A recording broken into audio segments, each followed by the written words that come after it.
اللہم صلی علی محمد وعلی آل محمد۔ 12 خلفاء والی حدیث کس کتاب میں ہے؟ بخاری مسلم میں۔ اہل سنت کے نزدیک وہ 12 خلفاء کون سے ہیں؟ اس کے اوپر تفصیلی ویڈیو ریکارڈ ہے، یہ سوال درجنوں دفعہ نہیں سینکڑوں دفعہ آ چکا ہے۔ آپ جا کے امام محمد مہدی علیہ السلام سے متعلق 12 احادیث وہ ویڈیو دیکھیں، اس میں نے 12 خلفاء والی حدیث کو بھی ڈسکس کیا۔ ویسے بھی آپ لکھیں نا 12 خلفاء والی حدیث انجینئر محمد علی مرزا تو میری ویڈیو انشاءاللہ تعالی کھل جائے گی۔ کیا مرد کا کوئی انگوٹھی پہننا جائز ہے جس میں کوئی پتھر لگا ہو؟ جی جائز ہے، ایک انگوٹھی پہن سکتے ہیں، وہ بھی چاندی کی، 4.5 ماشے کے وزن سے زیادہ اس کا وزن نہ ہو، سونے کی نہیں پہن سکتے۔ اسلام میں تعویذ اور دم اگر قرآنی آیات کے ذریعے کیے جائیں تو کیا جائز ہے؟ دم تو جائز ہے اور دم ہی تعویذ ہے۔ المعوذات 3 پناہ دینے والی صورتیں جو بخاری مسلم میں آیا کہ آخری 3 صورتیں نبی علیہ السلام رات کو سونے سے پہلے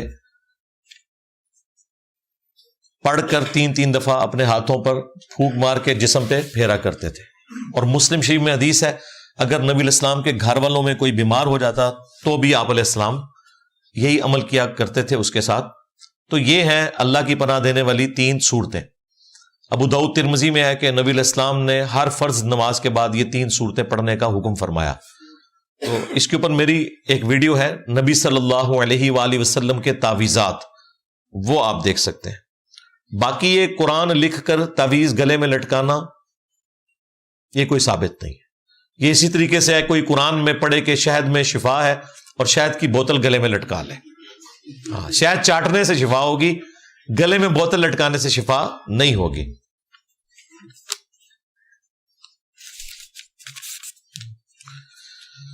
نبی صلی اللہ علیہ وآلہ وسلم کے دور میں بھی برصغیر اور چین کی آبادی باقی دنیا سے زیادہ تھی، تو جس جگہ زمین کی میجر آبادی تھی وہاں وہی میں ان ایڈریسڈ کیوں چھوڑا گیا اور اس علاقے کا ذکر نہ ہونے کے برابر کیوں ملتا ہے؟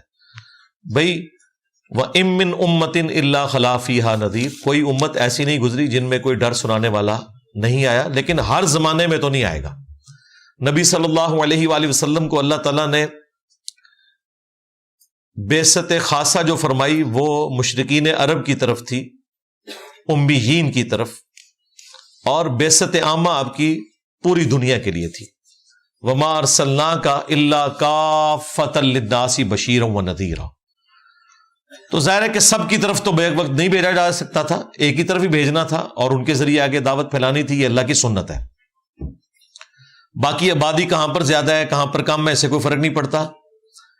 رہی گمراہی والا معاملہ تو میرے بھائی جن عربیوں کی طرف نبی علیہ السلام بھیجے گئے جن کی اپنی زبان میں قرآن آیا، آج بھی وہاں پر 1.5 کروڑ کاپٹک کرسچنز ہیں جو بائی برتھ کرسچن ہیں لیکن ان کی مادری زبان عربی ہے، کوئی ہدایت حاصل نہیں کی۔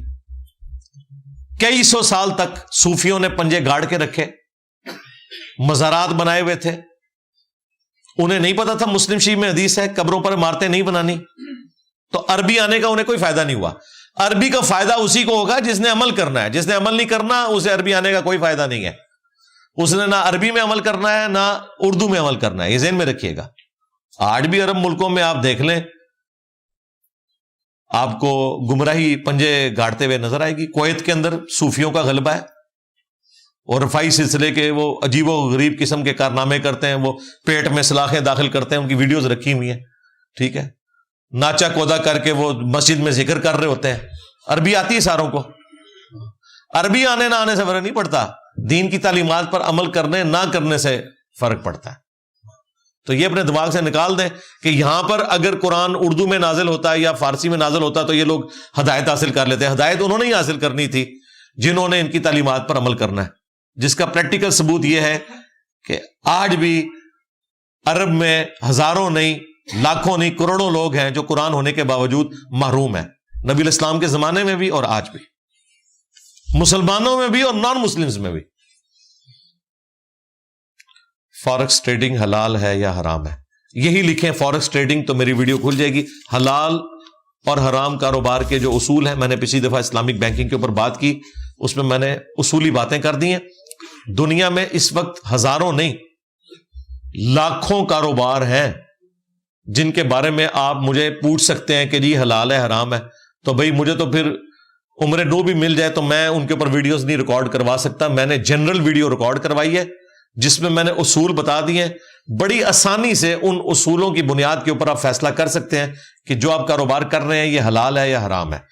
ہم نے آپ کو اچھے لڑکے اور لڑکیوں کی خوبیاں بتانی ہیں، رشتہ آپ نے خود ڈھونڈ رہا ہے.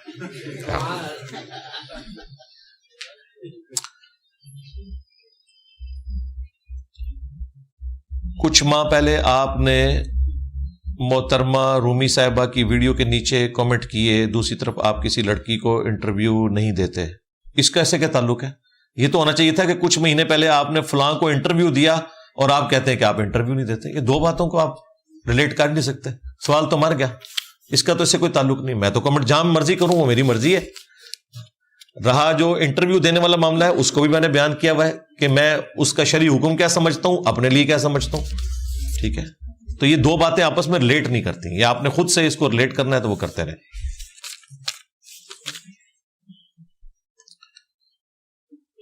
اگر ہمارا اہل سنت بھائی ناسبی ہو تو وہ اس ناسبیت سے کیسے بچے؟ ہماری ویڈیوز دیکھ لیں، کربلا والا ریسرچ پیپر پڑھ لیں، انشاءاللہ ناسبیت مر جائے گی خود ہی. کیا ذخیرہ حدیث میں کوئی ایسی حدیث ہے کہ نبی علیہ السلام نے کسی صحابی کو کسی کام سے بھیجا اور صحابی کو شیر اپنے اوپر بٹھا کر واپس چھوڑنے آیا؟ وہ کہانی ہے یا خدا دنا جائے، اللہ سے ڈر جائیں. اس طرح آپ لوگ جعلی واقعات اس کو کرامت یا معجزہ بنا کے پیش کریں گے. بھئی اگر یہ چیزیں ہوتی نا کتابوں میں لکھی ہوئی ہوتی. سب سے بڑا جھوٹ انہوں نے بولا کہ نبی علیہ السلام کا سایہ نہیں تھا. نبی علیہ السلام کے معجزات میں اگر ٹاپ کے اوپر 5 معجزات گنے جائیں تو قرآن کے بعد سب سے بڑا معجزہ یہی ہو سکتا تھا کہ ایک شخص سورج کی روشنی میں نکلے اور اس کا سایہ نہ ہو. یہ وہ معجزہ ہے جو اس زمانے میں بھی معجزہ ہوتا، آج بھی معجزہ ہوتا، اور اس معجزے کا کوئی انکار بھی نہ کر سکتا. اور حدیث کی ہر کتاب میں یہ رپورٹ ہوتا. کسی کتاب میں کوئی رپورٹ نہیں ہوا. جھوٹی اور جعلی روایت جلال الدین سیوطی نے نقل کی 900 سال کے بعد، کسی حدیث کی کتاب میں نہیں لکھی ہوئی. کہانی پھیلا دی. الٹا ہم کہتے ہیں، نکالے کہتے ہیں آپ ثابت کریں کہ سایہ تھا. اندازہ کرو، سایہ تھا یہ ثابت کرنا کوئی ضروری نہیں ہے. اس کی وجہ ہے کہ قرآن میں لکھا ہے کہ مخلوقات کے سائے ہوتے ہیں. یہ اپنی اصل میں ہے. سایہ نہ ہونا ایک روٹین سے ہٹ کے بات ہے، وہ ثابت کرنی پڑے گی. جس طرح پسینے سے بدبو کا آنا اس کو ثابت کرنا ضروری نہیں ہوتا، پسینے سے خوشبو کا آنا ثابت کرنا ضروری ہوتا ہے، اور وہ ہم ثابت کرتے ہیں. بخاری مسلم میں موجود ہے، نبی صلی اللہ علیہ وآلہ وسلم کے مبارک پسینے سے خوشبو آتی تھی اور صحابہ کرام اسے عطر کے طور پر استعمال کرتے تھے. تو رپورٹ ہوا ہے نا. تو تم بتاؤ کہ روٹین سے ہٹ کے تم یہ کہہ رہے ہو کہ نبی علیہ السلام کا سایہ نہیں تھا. بتاؤ یہ کہاں لکھا ہوا ہے؟ جھوٹ. اپنی مرضی سے کرامتیں اور معجزات بنا کے آپ منسوب نہیں کر سکتے. کل کو کوئی بہادر نکلا نا زیادہ اور وہ کرسچنز کے اعتراض سے تنگ آ گیا نا. کرسچن یہ اعتراض کرتے ہیں کہ ہمارے نبی کا تو باپ نہیں تھا، وہ روح اللہ ہے، اس لیے عیسیٰ ابن مریم رسول اللہ سے افضل ہے کیونکہ تمہارے نبی کے تو والد تھے. تو اب کوئی چیمپئن مسلمانوں میں نکلے اور کہ یار جان چھڑاؤ کرسچنز، کل تو یہ کہنا شروع کر دو کہ نبی علیہ السلام دے والد کوئی نہیں سن. اس طریقے سے آپ شانے بنا سکتے ہیں. جی اگلے نبیوں کو جو جو کچھ دیا گیا تھا وہ نبی علیہ السلام کو بھی دیا گیا تھا. تو سرکار نبی علیہ السلام کے تو والد تھے، حضرت عیسیٰ کے تو والد نہیں تھے. اے معجزہ کی تم بڑھاؤ گے؟ وہ کہانیاں کرانیاں بند کرو، خدا کا نام لے. یہ کوئی ضروری نہیں ہے کہ اگلے انبیاء کو جو معجزات دیے گئے تھے وہ ہمارے نبی کو بھی دیے جائیں، کیونکہ ہمارے نبی کو سب سے بڑا معجزہ دے دیا گیا ہے قرآن، ہاں، جو قیامت تک کے لیے معجزہ ہے. باقی تمام نبیوں کے معجزات ان کی زندگی تک تھے. ہمارے نبی کا معجزہ ان کی وفات کے بعد بھی، چونکہ ان کی قیامت تک کے لیے نبوت چلنی ہے، ختم نبوت کی برکت سے، اس لیے یہ معجزہ وہ دیا گیا. اس کے بعد کسی معجزے کی ضرورت نہیں ہے. بخاری مسلم میں حدیث ہے، اللہ تعالیٰ نے ہر نبی کو کوئی نہ کوئی معجزہ دیا اور اسی کی وجہ سے لوگ ان انبیاء پر ایمان لاتے تھے. مجھے اللہ نے وحی کا معجزہ دیا ہے، قرآن. میں امید کرتا ہوں کہ سب سے زیادہ قیامت والے دن متبعین میری امت سے ہوں گے، کیونکہ میرا معجزہ سب سے بڑا ہے. اور وہ بھی بخاری مسلم میں ہے کہ جنتیوں کا نصف امت محمدیہ سے ہے صلی اللہ علیہ وآلہ وسلم. اگر غوث پاک کی کرامت سچی نکل آئی تو ہمارا کیا بنے گا؟ نہ سرکار، غوث پاک کا کیا بنے گا؟ ہمارا کیا، غوث پاک نے بندہ ماریا ہے. ہاں، ایک بندے کی یہ سچی نکلی ہوئی ہے چیز، اور کرامت کے طور پہ نہیں، غلطی سے. وہ تو قیامت کے دن بھی معافیاں مانگ رہے ہوں گے. کون؟ موسیٰ علیہ السلام. بخاری مسلم میں آیا کہ جب انسانیت جمع ہو کے مختلف انبیاء کے پاس جائے گی تو ہر نبی اپنی کوئی نہ کوئی اجتہادی غلطی ذکر کرے گا. آدم علیہ السلام کہیں گے کہ میں نے وہ شجر ممنوعہ کھا لیا تھا، حالانکہ معاف ہو چکا ہے، لیکن آدم علیہ السلام کہیں گے آج اللہ تعالیٰ بہت جلال میں ہے، پرانا رجسٹر نہ کو کھل جائے. اذهبوا الی غیری، کسی اور کی طرف جاؤ، نفسی نفسی، آج مجھے اپنی فکر ہے. نوح علیہ السلام کے پاس آئیں گے، ان کی تعریف کریں گے، لیکن نوح علیہ السلام کہیں گے کہ مجھ سے بھی دنیا میں ایک غلطی ہوئی، میں نے اپنے کافر بیٹے کے حق میں دعا کر لی تھی، حالانکہ قرآن میں وہ معاف ہو چکی بھی ہے. لیکن اس دن خطرہ ہے کہ دوبارہ رجسٹر کھول نہ جائے. تو موسیٰ کے پاس چلے جاؤ. موسیٰ علیہ السلام کہیں گے میں نے دنیا میں ایک لڑائی کے دوران لڑائی چھڑواتے ہوئے مجھ سے ایک بندہ قتل ہو گیا تھا، مجھے خطرہ ہے کہ اللہ تعالیٰ مجھے پکڑ نہ لے. اندازہ کرو. اور یہ ڈر انہیں دنیا میں بھی تھا. جب حضرت موسیٰ اور خضر کا واقعہ ہے جس میں وہ ایک بچے کی گردن مروڑ دیتے ہیں، تو حضرت موسیٰ کیا کہتے ہیں، خضر تو نے ایک جان کو ناحق قتل کر دیا.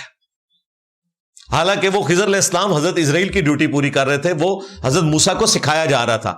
وہ اس بچے کی موت کا وقت آ چکا تھا، وہ انہوں نے قتل ناحق نہیں کیا تھا، اس کی موت کا وقت آ گیا تھا، وہ مسئلہ تقدیر سمجھایا جا رہا تھا، یہ واقعی کچھ اور تھا. قیامت والے دن موسیٰ علیہ السلام کیا کہیں گے کہ مجھ سے دنیا میں بندہ قتل ہو گیا تھا، آج مجھے اپنی فکر ہے.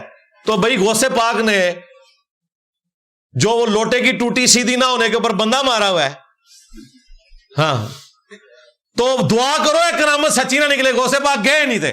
ہاں، ساڈا کے غوث پاک تک بنے گا. ہاں، قرآن میں ہے جس نے ناحق قتل کیا کسی کو، اس کے لیے ہمیشہ کی جہنم ہے. موسیٰ علیہ السلام نے تو پھر بھی معافی مانگ لی تھی، حالانکہ انہوں نے قتل نہیں کیا تھا، قتل ہو گیا تھا. ایسے بندہ ساڑیا بندے نے انج کر کے لیزر مار کے. یہ ہالی ووڈ والوں نے ساری ٹیکنالوجی ہماری چوری کی ہوئی ہے، وہ جو لیزر مارتے ہیں آنکھوں سے. تے دعا کرو غوث پاک دے حق وچ کہ اے کوئی انہوں نے نہ کیتا ہوئے، نہیں تے مارے گئے جے. کہانیاں بنائی نے.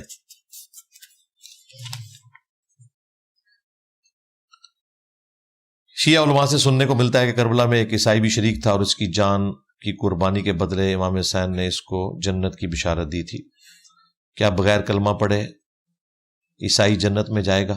بھئی اگر یہ کوئی اس طرح کا واقعہ ہے تو وہ واقعہ انہوں نے پورا بنایا ہوگا، بے فکر وہ پوری سٹوری صحیح بنا دینے، وہ اینڈ تے ہوئے گا کہ انہیں اسلام بھی قبول کر لیا ہوئے گا اگر ہے کوئی ایسی گل. اور اگر اسلام قبول نہیں کیا تو یہ جعلی واقعہ ہوگا، اس طرح کی کوئی بات نہیں ہوگی. اگر انسان کلی شرک کے ساتھ زندگی گزار دے اور توبہ کیے بغیر وفات پا جائے تو اس کے ساتھ کیا ہوگا؟ ہمیشہ کی جہنم. سورہ النساء نمبر 48 116. مسجد میں ہنسنے سے گناہ تو نہیں ملتا. نبی علیہ السلام بھی مسکرایا کرتے تھے، اور ظاہر ہے کہ ہر بندہ اس لیول کے اوپر تو نہیں ہو سکتا کہ صرف مسکرانے تک اکتفا کرے. وہ مسلم شریف میں حدیث ہے کہ فجر سے لے کر اشراق تک نبی صلی اللہ علیہ وآلہ وسلم صحابہ کرام کے ساتھ مجلس کرتے تھے. اس میں وہ زمانہ جاہلیت کے اپنے واقعات سنایا کرتے تھے، اور اپنے اوپر خود ہنسا کرتے تھے کہ ہم کیسے کیسے کام کرتے تھے، پھر اللہ نے ہمیں ہدایت دی، اور نبی علیہ السلام بھی ان کی باتیں سن کر مسکرا دیتے تھے. ٹھیک ہے، تو گناہ والا معاملہ نہیں. ہاں اگر آپ یسو پنجو کھیلنا شروع کر دو مسجد، وہ تو غلط ہے نا. اگر انسان کی عمر مقدر کر دی گئی ہے اور قلم اٹھا لیا گیا ہے، وہ فرد 60 سال کی عمر وفات پا جائے گا، کیا اس کی لمبی عمر کے لیے دعا کر سکتے ہیں؟ جی. وہ جو قلم اٹھی ہے نا، وہ قلم اٹھنے سے پہلے قلم نے یہ بھی لکھ دیا ہوا ہے کہ اگر اس کے حق میں کوئی بندہ دعا کرے گا تو اس کی 10 سال یا 20 سال عمر بڑھا دی جائے گی. یہ بھی اس قلم نے لکھا ہوا ہے. اس قلم نے یہ بھی لکھا ہوا ہے جو بخاری مسلم میں آیا ہے کہ جو شخص یہ چاہتا ہے کہ اس کی عمر دراز کر دی جائے اور اس کے رزق میں برکت ہو، کشادگی ہو، تو وہ اپنے رشتہ داروں کے اوپر مال خرچ کرے، ان کے ساتھ اس نے سلوک کرے. تو وہ شخص جو اپنے رشتہ داروں کے ساتھ حسن سلوک کرتا ہے، اس کی عمر اگر اللہ کے ہاں 50 سال لکھی تھی، تو وہ لکھنے کے ساتھ قلم نے یہ بھی لکھا تھا کہ اگر یہ حسن سلوک کرے گا تو اتنے سال اس کی عمر اور بڑھ جائے گی. لہذا تقدیر کوئی نہیں بدلے گی، تقدیر میں پہلے ہی لکھا ہوا ہے کہ اس کی برکت سے اس کی عمر اور بڑھ جائے گی. لو سامو، ٹھیک ہو گیا.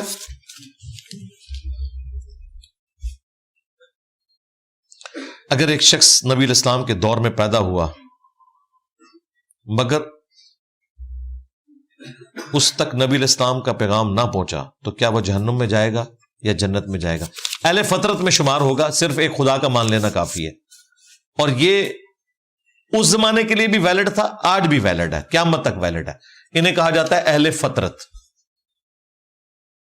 دوران نماز کپڑوں اور بالوں کو درست کر سکتے ہیں، جائز حد تک تو کر سکتے ہیں، لیکن بالوں کو فولڈ کرنا، چوٹیاں بنا لینا یا کف صوب کرنا، یعنی یہ آستین کو اوپر چڑھانا، یہ منع ہے. میرے گھر کی دیوار مسجد کے ساتھ ہے، مولوی صاحب سارے کام سپیکر پر ہی کرتے ہیں، گھر میں آواز گونجتی ہے، خاص کر چندہ مانگنا. وہ پورا دن گاؤں ایریا میں تو یہ چلتا ہے. وہ محلے کے لوگوں کو ساتھ لا کر دھمکیاں لگاتے ہیں، لڑنے کو آتے ہیں، یعنی اس لیے کہ آپ ان کو منع کرتے ہیں تو بھائی مکان بیچ کے کہیں اور چلے جائیں، اور کوئی حل نہیں ہے. سمپل.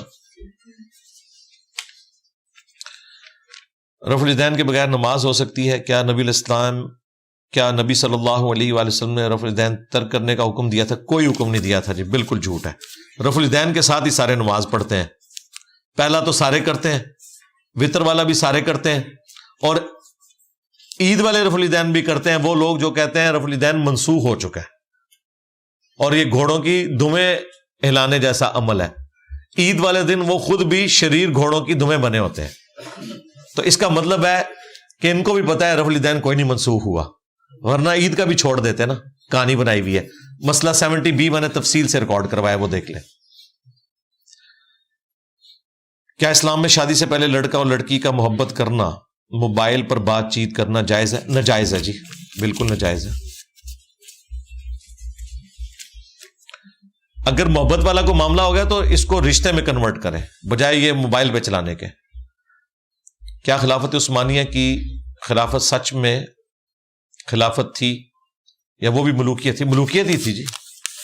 ڈاکٹر اسرار صاحب جو اس کی تعریف کرتے تھے وہ بھی مانتے تھے کہ ملوکیت تھی. کیا یہ بات سچ ہے کہ مسلمانوں کو مذہب ان کی دنیاوی ترقی سے روکتا ہے؟ مذہب تو نہیں روکتا، مولوی روکتے ہیں. یہ بات بالکل سچ ہے. یہ لازم بات ہے کہ جب کبھی ترقی ہوتی ہے سب سے پہلے ان کے ہاتھوں میں آتی ہے. اسمارٹ فون پہلے یہ خریدتے ہیں، آپ لوگ بعد میں خریدتے ہیں. گاڑیاں نئی ان کے پاس پہلے آتی ہیں، آپ لوگوں کے پاس بعد میں آتی ہیں. میرے پاس تو آتی نہیں. تو مولوی روکتے ہیں، وہ تو دینی تعلیم سے بھی روکتے ہیں. مولوی چونکہ علم کا دشمن ہے، خواہ وہ دین ہو یا دنیا کا، وہ دشمن ہے، اس لیے وہ روکتا ہے. بہرحال اس سے جو فائدہ حاصل کرنا ہے اس میں سب سے پہلے نمبر پہ مولوی ہوتا ہے. یہ جو آپ کو مسلمانوں کی ترقی کا دور بتاتے ہیں نا، اس میں مولویوں کی زیرو کنٹریبیوشن ہے. یہ سارے مولوی ان سائنٹسٹ کے خلاف ہیں جن کا نام لے کے آج آپ کو فخریہ بتاتے ہیں نا کہ مسلمانوں نے الخوارزمی جیسا میتھمیٹیشین پیدا کیا. الخوارزمی جب زندہ تھا نا, مولوی اس کے دشمن تھے, شیعہ تھا وہ منہج کے اعتبار سے اپنے, تو یہ خلاف تھے اس کے. اسی طریقے سے ابن سینا, جابر بن حیان کیمسٹری کی فیلڈ میں, یہ سب وہ لوگ ہیں جن کے مولوی خلاف تھے. مولویوں کی کوئی کنٹریبیوشن نہیں ہے, نہ کسی مذہبی طبقے کی کوئی کنٹریبیوشن ہے. یہ ایک آپ انڈیویجول کو کریڈٹ دیں, خلیفہ ہارون رشید کو اور اس کے بیٹے مامون الرشید کو. ان کا ذاتی شغف تھا کہ انہوں نے اپنے زمانے میں فلسفے کی کتابیں عربی میں ٹرانسلیٹ کی, لہذا وہ یونان والے ترقی کی جس منزل کو پہنچ چکے تھے نا, اس کے بعد مسلمانوں نے ان کا کام آگے بڑھایا. یہ کام اس وقت کے ہمارے جو حکمران تھے ان کے زیر سایہ ہوا. بیت الحکمہ انہوں نے قائم کیا, ہاؤس آف وزڈم. علماء کا کوئی لینا دینا نہیں تھا, علماء تو خلاف تھے ان کے. اس لیے بعد میں جب متوکل بادشاہ بنا عباسیوں کا, تو ان سارے سائنٹسٹ کو, یہ سارے فلاسفر جو تھے, ان سب کو جیلوں میں ڈالا گیا تھا, اور انہوں نے یوم تشکر منایا تھا کہ آج جان چھوٹ گئی ہے. اور آج فخریہ دیکھیں, یہ کہتے ہیں مسلمانوں نے بڑی ترقی کی ہوئی ہے. جب ترقی ہو رہی تھی تو یہ اس ترقی کے آگے رکاوٹ بنے ہوئے تھے. آج یہ سب سے پہلے اسے آن کرتے ہیں. قرآن و سنت کا نفاذ قائم کرنے کے لیے ایک عام آدمی کیا کرے؟ ایک عام آدمی یہ کرے کہ پہلے قرآن و سنت کا علم خود حاصل کرے, اس کے بعد اپنے بیوی بچوں کو سکھائے, اس کے بعد اپنے قریبی لوگوں کو سکھائے, اور یوں دیا سے دیا جلتا جائے. اس نے بندوق لے کے نہیں کہیں چڑھنا. ہاں مہربانی کرو, اسلامک سسٹم لکھیں, نظام خلافت لکھیں, میری کئی ایک ویڈیوز کھل جائیں گی. پاکستان میں ہر طبقہ مذہبی ہونے کا دعویٰ کرتا ہے, لیکن معاملات میں اور حقوق العباد میں بڑے پیمانے پر بہت برے ہیں یہ.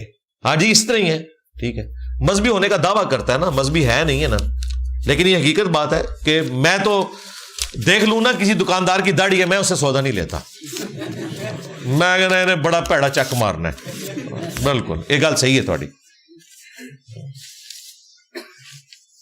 اس کی وجہ کیا ہے؟ وجہ جی ڈاکٹر ذاکر نائک سے پوچھی تھی ایک پشتون سسٹر نے, انہوں نے بھی نہیں بتائی, تو میں آپ کو کیسے بتاؤں؟ یہ تو مشکل ترین سوال ہے.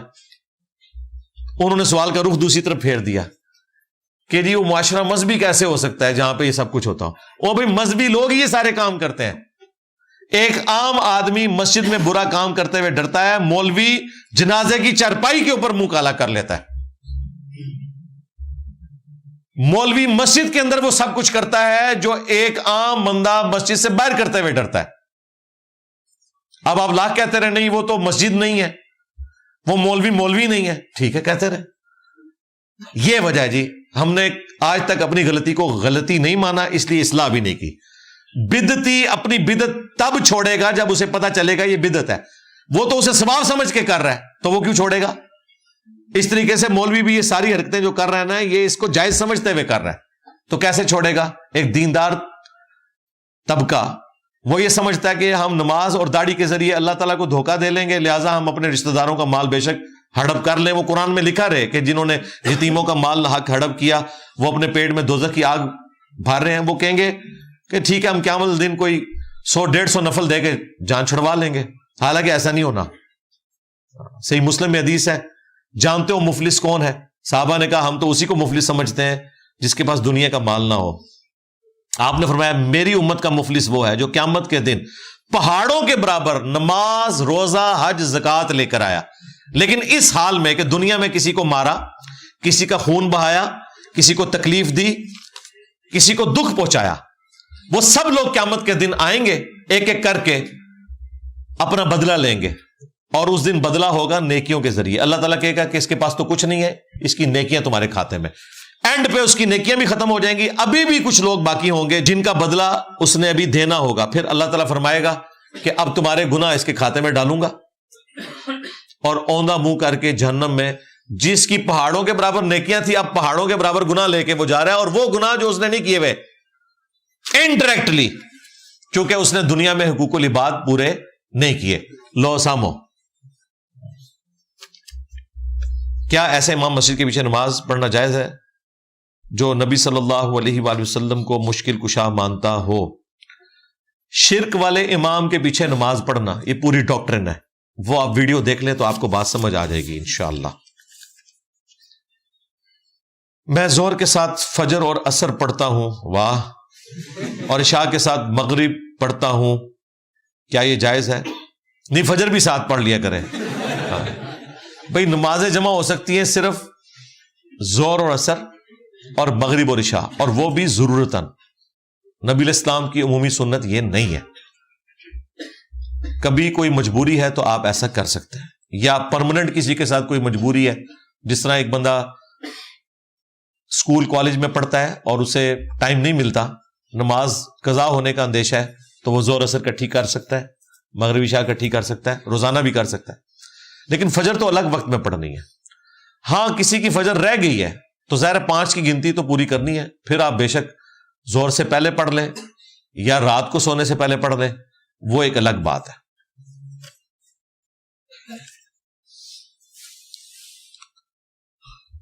آپ نے کہا کہ میرٹ پر جاب کرنا چاہتے ہیں لیکن رشوت کے بغیر نہیں ہو سکتا، تو رشوت آگے لکھا ہے دے دو، اس حدیث کا جواب دیں۔ رشوت دے دو کیا مطلب؟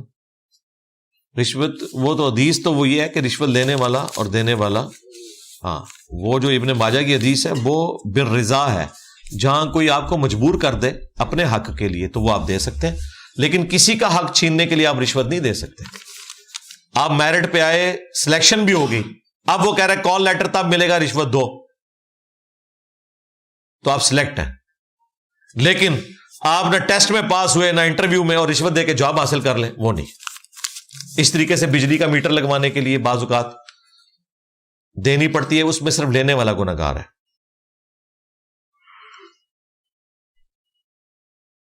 اگر باپ ماں کو مارے تو کیا ہم واپسی پر باپ کو روکنے کے لیے ہاتھ سے روک سکتے ہیں؟ روکیں گے پھر بدتمیزی ہو جائے گی۔ اگر آپ اس طرح کی کوئی ایکٹیویٹی پرفارم کریں گے تو وہ مزید لڑائی ہوگی، آپ کچھ کر نہیں سکیں گے۔ ہو سکتا ہے باپ کی گستاخی ہو جائے، اگرچہ وہ ظالم ہے پھر بھی آپ کا تو باپ ہے، آپ تو لمٹ کراس نہیں کر سکتے۔ ہاں آپ اپنی ماں کو کہیں کہ وہ کوئی قانونی راستہ اختیار کرے، وہ ان کا رائٹ ہے۔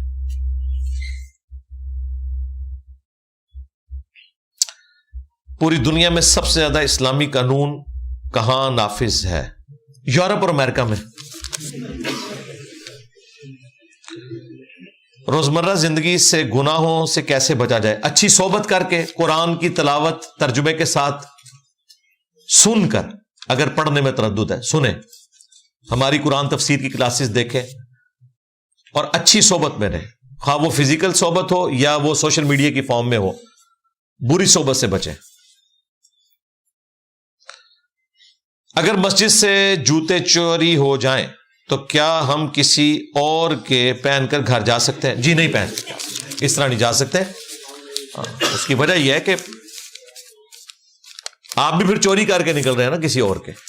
بعض اوقات ایسا ہوتا ہے کہ آخری وقت تک لوگ انتظار کرتے ہیں، جو جوڑا بچ گیا تو وہ ہم لے جائیں گے، لیکن وہ بھی کوئی کنفرمیشن تو نہیں ہے، ہو سکتا ہے کوئی فالتو جوڑا مسجد میں رکھا ہو کسی نے، عموماً مساجد کے اندر فالتو جوڑے رکھے ہوئے ہوتے ہیں نا ٹوائلٹ جانے کے لیے یا اس طرح، اور اس لیے بہتر یہ ہے کہ جوتا چوری ہوا ہے تو صبر و شکر کر کے باہر نکلیں اور سلیپرز خرید کے نئے، یا وہاں امام مسجد سے اگر واقفیت ہے تو ان سے وقتی طور پہ کوئی جوتی مانگ کے تو آپ گھر آ جائیں پہن کے۔ ویسے میرے ساتھ تو جب بھی ہوا ہے تو میں ننگے پاؤں ہی آ جاتا ہوں احتیاط سے، کوئی ایسا مسئلہ نہیں ہے، آ سکتے ہیں۔ کئی دفعہ ایسے ہوا ہے، کیا ہے وہ اس جوڑے کو لے کے آپ نے کیا اس میں سے نکالنا ہے، الٹا آپ نامہ اعمال میں اپنے گناہ ڈالیں گے، حقوق العباد کا معاملہ ہو جائے گا، اس لیے چھوڑ دیں۔ بطور عام مسلمان میرے لیے کتنا دین سیکھنا ضروری ہے؟ نہیں، یہ کہ وہ کون سا ایک عمل ہے جو میرے لیے بطور مسلمان کبھی سکپ نہیں کرنا چاہیے؟ وہ ایک عمل جو ہے وہ نماز ہے، اور عقیدے میں وہ چیز عقیدہ توحید ہے۔ باقی کوئی 2-4 باتیں نہیں ہیں جو آپ کو بتائی جائیں۔ 24 گھنٹے کی زندگی ہی اللہ کے احکامات کے مطابق گزاریں گے تو ہی کامیابی ہے۔ ویسے تو بخاری مسلم میں حدیث ہے کہ اسلام کی بنیاد 5 چیزوں کے اوپر ہے، کلمہ توحید اور اقرار رسالت کے بعد نماز قائم کرنا، زکوٰۃ دینا، اللہ کی راہ میں حج کرنا اگر استطاعت ہو، اور رمضان کے روزے رکھنا۔ یہ تو 5 بنیادیں ہیں، لیکن ان کے ساتھ جو چیزیں جڑی ہوئی ہیں، اب نماز کے ساتھ ظاہر ہے کہ وضو کا طریقہ، غسل کا طریقہ، پاکی پلیدی کے مسائل، یہ ساری چیزیں جڑی ہوئی ہیں۔ پھر حقوق العباد کا معاملہ ہے، رزق حلال کا معاملہ ہے، کئی ساری چیزیں، جو چیزیں 24 گھنٹے میں آتی ہیں وہ ساری کی ساری اللہ کے احکامات کے مطابق ہوں گی تو نجات ہے۔ اسلامک بینکنگ پاکستان میں مفتی تقی عثمانی کے حوالے اور فتوے کے حساب سے جائز ہے یا نہیں؟ اس پہ میں پچھلی دفعہ پوری تفصیلی ویڈیو ریکارڈ کروا چکا ہوں، آپ دیکھ لیں۔ اسلامک بینکنگ لکھیں تو میری ویڈیو کھل جائے گی۔ امت مسلمہ کی تنزلی کی وجہ کیا ہے؟ دیندار طبقہ وجہ ہے جی، بس اس کے بعد حکمران ہے اور اینڈ پہ عوام ہے۔ پہلے مجرم جو ہے وہ دیندار طبقہ ہے، کیونکہ انہوں نے تنخواہیں اس چیز کی کھائی تھی کہ یہ دین کے کسٹوڈین ہیں۔ دیکھیں کسی علاقے میں چوری ہوگی تو پہلے نمبر کے اوپر آپ چوکیدار کو پکڑیں گے۔ یہ بعد میں معاملہ ہے کہ وہ مکان والے نے تالا لگایا ہوا تھا نہیں لگایا ہوا تھا، یہ بعد کی چیز ہے، پہلے اس نے اپنی ڈیوٹی پوری نہیں کی۔ تو دین کے چوکیدار کون ہے؟ علماء دین، کیونکہ یہی اسی چیز کا تو کھا رہے ہیں نا آپ سے لے کے۔ ویسے کہتے ہیں نا جی ہم دین کے ٹھیکیدار ہیں، اور جب ذمہ داری اٹھانے کی باری آتی ہے اس وقت یہ کہتے ہیں جی ہمارا کیا قصور ہے، عوام کا قصور ہے۔ وہ جو ہے وہ اپنے نالائق بچوں کو دین کے لیے وقف کرتے ہیں، تو پھر یہی کچھ ہوگا نا، ہم میں کالی بھیڑیں گھسی ہوئی ہیں اور ساری بھیڑیں کالیاں نے، خدا دا نال جڑا کٹو ہی لال جائے الا ماشاء اللہ۔ جس پہ پردہ ہے وہ اللہ نہیں رکھا ہوا ہے۔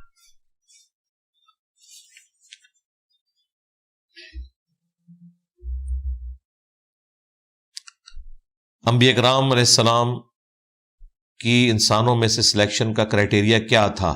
یہ اللہ تعالیٰ کی مرضی ہے جی، یہ وہابی چیز ہے۔ کرائٹیریا کیا تھا؟ یہ اللہ اور مخلوق کا معاملہ ہے، ہمیں نہیں بتایا گیا۔ کیا اس جہان سے پہلے والے جہان کی آخرت میں ہونے والے حساب و کتاب کے ٹاپرز کو اس جہان میں انبیاء کا درجہ ملا؟ نہیں، ایسی کوئی بات نہیں ہے۔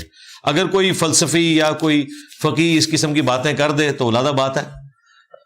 عقیدہ یہ ہے کہ انبیاء کرام اللہ کے مخلص بندے تھے۔ قرآن میں ہے کہ وہ ہمارے مخلص تھے، ہم نے چن لیا تھا، ہم نے خود خالص کر لیا تھا۔ یہ ایک ڈیوائن ڈیسیژن ہے، جس طرح کہ یہ ڈیسیژن ہے کہ مرد و عورت کا جو جینڈر الگ الگ ہے، یہ اللہ نے چنا ہے کہ آپ کی جنس کیا ہوگی۔ اس کے پیچھے ہماری کوئی کنٹریبیوشن نہیں ہے۔ اور پھر جنس چنے جانے کے بعد بھی اس کی جو لمیٹیشنز ہیں وہ بھی خدا نے چنی ہے کہ پریگنینسی کی تکلیف عورت کاٹے گی اور معیشت کی تکلیف مرد کاٹے گا۔ یہ نہیں ہو سکتا کہ مرد پریگننٹ ہو جائے، یہ اللہ نے لمیٹیشن لگائی ہوئی ہے، یہ ول آف گاڈ ہے۔ دعا دنیاوی وسائل کی محتاج کیوں ہے؟ دعا دنیاوی وسائل کی محتاج نہیں ہے، دنیاوی وسائل دعا کے محتاج ہیں۔ پہلے تو یہ اپنا جملہ درست کریں۔ سپر نیچرل دعائیں قبول کیوں نہیں ہوتی؟ اس لیے کہ سپر نیچرل دعائیں مانگنا حرام ہے۔ کہاں یہ دعا آئی ہے کہ جی آپ دعا کریں کہ یا اللہ میرا سارا گھر سونے کا بن جائے؟ کسی ضعیف حدیث میں کوئی دعا؟ سپر نیچرل دعا تو آپ مانگ ہی نہیں سکتے، آپ کو کس نے کہا؟ پھر آپ سوچ رہے ہوں گے کہ دعا کیا کرے گی؟ دعا یہ کرے گی کہ آپ کی مصیبت کو ٹال دے گی، یا اس کے بدلے میں اللہ تعالیٰ آپ کو کوئی ریلیف دے دے گا، یا قیامت کے دن وہ آپ کے نامہ اعمال میں نیکیوں کی شکل میں جمع ہو جائے گی اور آخرت کا ریلیف مل جائے گا۔ یعنی دعا کا مقصد ریلیف ہے، وہ دنیا میں بھی ہو سکتا ہے اور آخرت میں بھی۔ یہ نہیں ہوگا کہ آپ دعا کریں اور وہ قبول نہ ہو، ہاں یہ ہوگا کہ اس طریقے پر قبول نہ ہو جس طریقے پہ آپ چاہ رہے ہیں۔ یہ فیصلہ اللہ نے اپنے پاس رکھا ہے۔ وہ مسند احمد میں حدیث ہے 3 طریقے سے دعا قبول ہوتی ہے، دعا کبھی رد نہیں ہوتی۔ جامعہ ترمذی میں بھی یہ حدیث موجود ہے۔ نمبر 1 جو مانگا وہ مل جائے گا، نمبر 2 اس کے بدلے اللہ تعالیٰ کوئی تکلیف ٹال دے گا یا کوئی اور نعمت بدل دے گا، نمبر 3 قیامت والے دن محفوظ کر دی جائے گی اور اتنی نیکیاں مل جائیں گی۔ اس پہ صحابہ کرام نے یہ سوال نہیں کیا جو آپ نے لکھا ہے، صحابہ کرام نے کہا یا رسول اللہ اگر یہی بات ہے پھر تو ہم بہت زیادہ دعائیں مانگا کریں گے کیونکہ نیکیاں تو بن جانی ہیں خود بخود. تو آپ نے فرمایا اللہ تعالیٰ بھی بہت زیادہ دعائیں قبول فرمانے والا ہے. ٹھیک ہے. ایک ریپ ہوتی ہے, بچی ہے, قتل ہوتے شخص کی دعا کو فوقیت ملنی چاہیے. نہیں, دنیا تو قانون ابتلا کے اوپر چل رہی ہے بھائی, اس طرح نہیں ہے. بدلہ ملے گا آخرت میں ملے گا. اگر آپ کہیں نہیں دنیا میں ملنا چاہیے, دنیا میں ملنا چاہیے تو پھر آخرت کس لیے؟ دوسرا, دنیا میں اگر بدلہ ملے گا تو وہ کتنی دیر کے لیے اسے مل جائے گا؟ 50 سال 60 سال کے بعد تو مر ہی جانا ہے. آخرت میں جب ملے گا نا ہمیشہ کا انعام مل جائے گا اسے. یہ تو آخرت میں لوگوں نے کہنا ہے کہ دنیا میں ہماری کوئی دعا ہی قبول نہ ہوئی ہوتی, دنیا میں ہمارے جسم کینچیوں سے کاٹے جاتے اور آخرت کا عذاب نہ ہوتا. اگر صرف دنیا کو دیکھیں یہ ساری باتیں درست ہیں, لیکن یہ ٹوٹل پیکج ہے دنیا اور آخرت کو ملا کر. دنیا میں اللہ تعالیٰ کسی کو دے کر آزمائے گا, کسی سے لے کر آزمائے گا, کسی کو بیمار رکھ کر آزمائے گا, کسی کو اچھی صحت دے کر آزمائے گا. یہ آخرت میں فیصلہ ہوگا کہ بیمار آدمی کامیاب ہوا یا صحت مند کامیاب ہوا. لوگ تو کہتے ہیں جی صحت مند ہوتے تو ہم دین کے لیے یہی کرتے ہیں. بڑے لوگ آپ کو ملیں گے جی اللہ تعالیٰ مجھے مال دے نا تو میں یہ کر دوں گا, اور جان دیا کرے گا تو رفع الیدین پھر بھی نہیں تو شروع کرنا, تیرے ہوتے جنم لیا ہوتا. یہ کہنا آسان ہے. آپ جو گیون سرکمسٹانسز ہیں اس میں جو کر سکتے ہیں وہ کریں, انشاءاللہ تعالی اس میں آپ ترقی کر سکتے ہیں. اس میں آپ کے ساتھ آخرت میں کوئی بیڈ لک نہیں ہوگا. بیڈ لک صرف دنیا میں ہوتا ہے, آخرت میں نہیں ہوتا. اگر بابے کوئی سائنسی ایجاد نہیں کر سکے تو آسمانی کتابوں میں فزکس اور میکینیکل انجینئرنگ نہیں بتائے گی. خدا تو ہر چیز کا علم رکھتا ہے, پھر یہ سائنسی قوانین انسان کو کیوں نہیں بتائے گئے؟ بنیادی چند چیزیں تو بتائی گئی ہیں, ہماری انسٹنکٹ میں ڈال دی گئی ہیں کہ پیاس پانی کے ذریعے بجھے گی, پیٹ کھانے کے ذریعے بھرا جائے گا. باقی یہ جو سائنسی ترقی ہے انسانیت کو اللہ تعالیٰ نے پوٹینشلی تو یہ ساری ترقی رکھ دی ہوئی تھی, اسی زمین میں سارے ریسورسز رکھ دیے تھے. سورج کو انسان نے تو نہیں بنایا نا. سولر پلیٹ اگر انسان نے بنائی ہے تو سورج تو اللہ کا ہے, اور وہ سولر پلیٹ کا سارا مٹیریل بھی اللہ کا ہے. اسے ایک فارم دی ہے اور اس کو انسان نے اپنے نفع کے لیے حاصل کی ہے. رہی الہامی کتابیں تو ان کا موضوع یہ نہیں ہے. الہامی کتابوں کا موضوع انسانیت کی ہدایت ہے. یہ چیزیں اسی طریقے سے ہی ترقی کریں گی اور مزید ترقی کرتے چلی جائیں گی. ان کو اللہ تعالیٰ نے کہیں آن نہیں کیا کہ میں اس طریقے سے کسی کو زبردستی کوئی سلیبس لکھ کر دوں گا.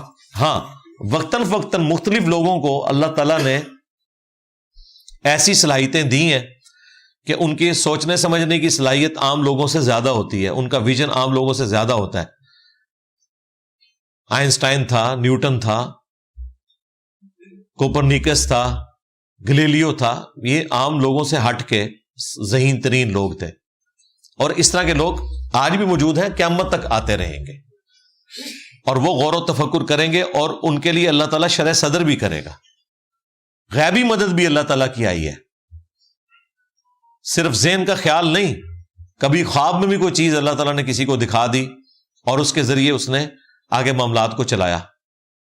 تو یہ الہامی کتابوں کا موضوع نہیں ہے. الہامی کتابوں کا موضوع جو ہے وہ انسانیت کی ہدایت ہے. باقی یہ سارے کے سارے معاملات جو ہیں وہ انسانوں نے خود دیکھ کے چلنے ہیں. قرآن میں یہ تو ذکر ہوگا کہ آپ نے کپڑوں کو اپنے جسم کی زینت کے لیے استعمال کرنا ہے, ننگے بدن نہیں پھرنا. جو قرآن میں ذکر ہے کہ مشرکین عرب جو ہیں وہ ننگے ہو کر سیٹیاں اور تالیاں مارتے ہوئے طواف کعبہ کرتے تھے, لیکن قرآن میں کپڑے سینے کا طریقہ نہیں آیا ہوگا کہ کپڑے کٹائی کیسے کرنا ہے, کیونکہ یہ اس کا موضوع نہیں ہے. کسی الہامی کتاب کا یہ موضوع نہیں ہے. الہامی کتابوں کا موضوع انسانیت کی ہدایت ہے. باقی ساری چیزیں انسانوں نے اپنے ان معاملات کو لے کے چلنا ہے, اور وقت کے ساتھ ترقی ہوتی چلی جائے گی انشاءاللہ. ختم نبوت اور فتنہ قادیانیت کے حوالے سے کچھ روشنی ڈالیں. روشنی کیا, ہم نے تو سارا معاملہ ہی روشن کر دیا ہے کہ کھرا کتوں نکلیا ہے. تواڈے بابیاں دے کار نکلا ہے کھرا. بے شمار ویڈیوز ہیں میری اس کے اوپر. ختم نبوت لکھیں, ویڈیوز ہی میری کھلیں گی. چندے کوئی اور لے رہا ہے, ویڈیوز ہماری ہیں.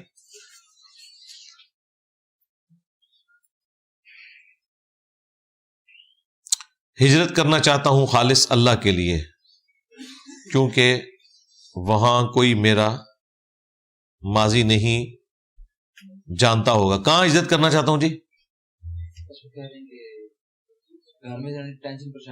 کدھر جانا نے؟ ایلان مسک بھیج رہے ہیں انہوں نے کدھر؟ ٹھیک ہے جی، آپ کا رائٹ ہے، جہاں مرضی ہجرت کریں، آپ کا رائٹ ہے، جا سکتے ہیں۔ مذہب کے مطابق خدا کا وجود خود بخود وجود میں آیا؟ نہیں جی، بالکل نہیں، مذہب کا تو ایک کلیم ہی نہیں۔ آپ کون سے مذہب کے ماننے والے ہیں؟ کسی مذہب میں نہیں ہے کہ خدا کا وجود خود بخود وجود میں آیا۔ خدا وجود میں آیا ہی نہیں۔ وجود میں وہ چیز آتی ہے جو نہ ہو۔ کبھی کوئی ایسا وقت رہا ہی نہیں کہ خدا نہ ہو، لہذا خدا وجود میں نہیں آیا، خدا ہمیشہ سے ہے۔ Where did God come from؟ یہ میری ویڈیو آپ دیکھ لیں، انگلش سب ٹائٹل کے ساتھ اس ٹاپک کو میں نے ایڈریس کیا۔ کائنات کا وجود ہے کیونکہ یہ مخلوق ہے۔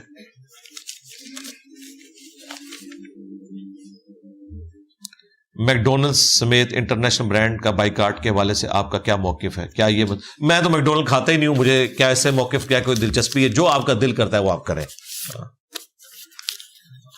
آپ کے لیے کہ اسمارٹ فون بھی اسرائیل کا ہے، واٹس ایپ بھی اسرائیل کا ہے، جتنی ٹیکنالوجی آپ یوز کر رہے ہیں، یوٹیوب بھی اور یہ کیمرے بھی، 80 نوبیل پرائز ملے ہوئے ہیں یہودیوں کو۔ مسلمانوں کے پاس مشکل سے 1.5 ہے، ادھا تسی کہہ لو،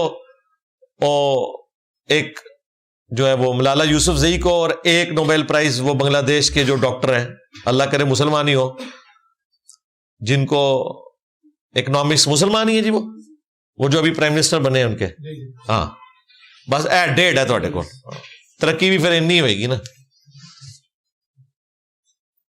اگر ایک بندہ والد کا نافرمان ہے، والد کو عمر کے آخری حصہ میں پریشانی کا باعث بن رہا ہے، کیا اس کی نماز اور عبادات قبول ہو سکتی ہیں؟ یار وہ توبہ کرے، نماز تو ایک الگ سے معاملہ ہے نا، وہ تو حقوق اللہ ہے۔ ایک بندہ داڑھی نہیں رکھتا اور نماز پڑھتا ہے، تو اب داڑھی نہ ہونے کی وجہ سے نماز تو ریجیکٹ نہیں ہو جائے گی، وہ ایک الگ سے ایک عمل ہے۔ توبہ کرے، معافی مانگے۔ بخاری، مسلم اور مشکات کی کسی حدیث کی سمجھ نہ آئے تو کون سی شرح سب سے بہتر ہے؟ آپ کسی بھی عالم سے جا کے پوچھ لیں، وہ آپ کو بتا دے گا انشاءاللہ تعالی، اگر اس کے پاس علم ہوگا۔ نہ ہو تو بڑے عالم سے جا کے پوچھ لیں، لیکن جب پوچھنا ہے نا آپ نے، تو وہ کوئی دلیل کے ساتھ بتائے، اپنی طرف سے نہ بتائے۔ ویسے تو ہمارے خیال میں جو ایک عام بندے کی ضرورت ہے وہ ساری چیزیں تو ہم نے بیان کر دی ہوئی ہیں۔ اس کو آپ تھیوریٹیکل سوال لکھنے کے بجائے نا، اگر کوئی ایک مسئلہ لکھ دیتے تو میں جواب دے دیتا۔ ویسے تو مختلف علماء نے شروحات لکھی ہوئی ہیں، آپ جس کی مرضی پڑھ لیں، جو قرآن و سنت کے مطابق آپ کو حوالے سے کوئی بات سمجھائے وہ لے لیں، جو اپنا ذاتی خیال بیان کرے تو جس کا آپ کو اچھا لگتا ہے وہ آپ لے لیں۔ بچوں کے اچھے کاموں کا ثواب تو والدین کو ملتا ہے، کیا اسی طرح گناہ کا عذاب بھی پہنچے گا؟ جی پہنچے گا، اگر انہوں نے ان کی تربیت بری کی ہوئی تو۔ اگر تربیت اچھی کی تھی اور وہ خود سے گناہ کر رہے ہیں پھر نہیں۔ لا تزر وازرۃ وزر اخری، کوئی بوجھ اٹھانے والی جان دوسرے کا بوجھ نہیں اٹھائے گی، یہ قرآن کا واضح فتویٰ ہے۔ میرا سارا گاؤں بریلوی ہے، رفع الیدین کرتے ہوئے ڈر لگتا ہے مسجد میں، کیا گھر میں نماز پڑھ سکتا ہوں؟ اس کا حل ہم نے بتایا ہوا ہے کہ آپ اقامت کے وقت مسجد میں پہنچے، ڈرنے کی ضرورت ہی نہیں ہے۔ جب جماعت شروع ہو آپ رفع الیدین سے نماز پڑھے، سلام پھرے، گھر واپس آ جائے۔ امام کو کیا پتا؟ میں جواب پورا دیتا ہوں، میرا جواب ختم نہیں ہوا۔ اچھا، اب مسئلہ صرف ان لوگوں کا ہے جو آپ کے ساتھ پڑھ رہے ہوں گے۔ اگر وہ کہیں نا تو ان کو کہو کہ تم اپنی نماز پڑھ رہے تھے یا میری نماز دیکھ رہے تھے؟ تمہاری تو اپنی نہیں ہوئی ہے۔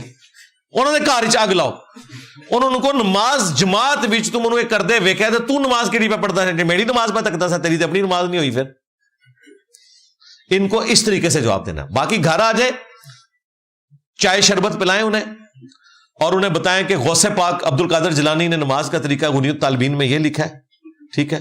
آپ لوگ صرف 11ویں دیتے ہیں، ہم 11ویں والے کے طریقے پہ چل رہے ہیں، اور وہ بھی آپ کی نظر میں۔ ہمیں کوئی ہمدردی نہیں، نہ 11ویں والے سے، نہ کسی چھٹی والے سے، نہ 7ویں والے سے۔ ہم تو نبی علیہ السلام کی سنت پہ چل رہے ہیں. باقی کسی کے ساتھ بحث کرنے کی، لڑائی جھگڑا کرنے کی ضرورت نہیں ہے. اور اگر کوئی آپ کو مسجد میں نماز پڑھنے سے روکتا ہے تو جا کے تھانے میں اپلیکیشن دیں، یہ اس کا حل ہے. اور تھانے میں جب آپ اپلیکیشن دیں گے، ویسے تو ان کو بتا دیں تو وہیں پہ ٹھنڈے پڑ جائیں گے، کیونکہ پاکستان کے قانون میں آپ کسی بھی شخص کو اذن عام والی جگہ پہ نماز پڑھنے سے نہیں روک سکتے. مسجد اذن عام ہے، کوئی بھی آ کے وہاں پہ نماز پڑھ سکتا ہے، جس طریقے پہ مرضی پڑھے. اگر یہی کام سعودیہ والے شروع کر دیں تو بریلوی دیوبندیوں کو تو گھسنے نہ دیں وہاں حج عمرے کے لیے، وہ کیونکہ امام کعبہ رفع الیدین کرتا ہے. وہ کہیں جی پہلے رفع الیدین سٹارٹ کرو پھر بڑھن دیں گے، تو پھر کیا کرو گے؟ تو قانون کا راستہ اختیار کریں. لڑائی جھگڑا نہیں کرنا، بحث بھی کرنے کی ضرورت نہیں ہے. یہ لوگ بیانڈ ریپیئر ہے. بزرگوں کی کفری عبارات پر گورنمنٹ نے کبھی ایکشن کیوں نہیں لیا؟ اس لیے کہ گورنمنٹ میں سارے پیر بیٹھے ہوئے، انہوں نے کیوں ایکشن لینا ہے؟ ہر جماعت کے اندر آپ کو پیر اور یہ بابے نظر آئیں گے، ہر جماعت کے اندر. پیپلز پارٹی آپ دیکھ لیں، سیکولر جماعت ہے لیکن اس میں پیر موجود ہے. پی ٹی آئی کے اندر شاہ محمود قریشی صاحب آپ دیکھ لیں، ماشاءاللہ پیرانے پیر ہے. نون لیگ کے اندر بھی کتنے پیر ہیں، وہ آپ اسناد صاحب، پیر کرم شاہ صاحب کے بیٹے، وہ نون لیگ میں. تو ساری جماعتوں کے اندر پیر موجود ہے. پاکستان میں عربی میں تراویح کا کیا فائدہ؟ اگر حضرت عمر کا مقصد قرآن کی تعلیم دینا تھا، ہمارے علماء بس قرآن ختم کرنے کی کوشش میں ہوتے ہیں. میں نے اس کے اوپر کافی دفعہ آواز بلند کی ہے کہ تراویح کا مقصد سال کے بعد دورہ قرآن کرنا تھا، اور وہ اسی صورت میں ہے کہ جب قرآن صحیح طریقے سے پڑھا جائے. اردو اور عربی کا مسئلہ نہیں ہے. صرف آپ اردو میں بھی شروع کروا دیں پھر بھی آپ کو یعلمون تعلمون ہی سمجھ آئے گا، پڑھتے ہی اتنا تیز ہے. مسئلہ 20 رکعتوں کا ہے، ان کو پورا کرنا ہوتا ہے انہوں نے 20 منٹ میں. اس میں چاہے اردو میں پڑھیں یا عربی میں پڑھیں ایک برابر ہے، سمجھ ایک بھی نہیں آنی توڑو. اس کا حل یہ ہے کہ سکون سے نماز پڑھی جائے، سنت کے مطابق 8 رکعتیں سکون سے ادا کریں، عربی میں ہی ادا کریں، اور لوگوں کو اجازت دیں کہ پیچھے وہ مصحف کھول کے کھڑے ہوں. ویسے تو آپ کو اجازت لینے کی ضرورت نہیں ہے، میں ان کے لیے کہہ رہا ہوں. ہمارے کسی اسٹوڈنٹ کو اجازت لینے کی ضرورت نہیں ہے. آپ موبائل میں قرآن پیچھے دیکھ کے اس کا ترجمہ کھول کے ساتھ ساتھ کور کریں.